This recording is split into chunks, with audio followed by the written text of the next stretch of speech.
గత లోక్సభ ఎన్నికల్లో కాంగ్రెస్ వైఫల్యం కారణంగానే ఇండియా కూటమికి అధికారం దక్కకుండా పోయిందని పశ్చిమ బెంగాల్ ముఖ్యమంత్రి మమతా బెనర్జీ ఆరోపించారు. బీజేపీ అధికారంలోకి రావడానికి కాంగ్రెసే కారణమని పేర్కొన్నారు. అంతర్జాతీయ పుస్తక ప్రదర్శన సందర్భంగా తాను రాసిన 3 పుస్తకాలను మమతా బెనర్జీ విడుదల చేశారు.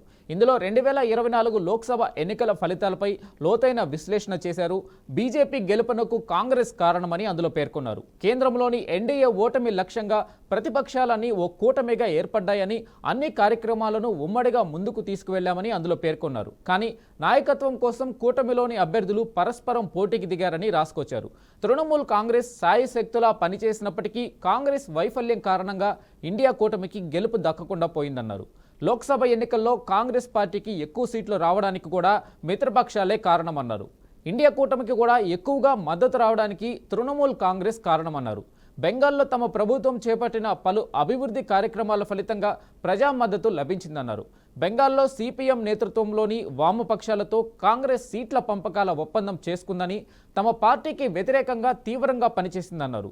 బీజేపీతోనూ రహస్య ఒప్పందం కుదుర్చుకుందని ఆరోపించారు.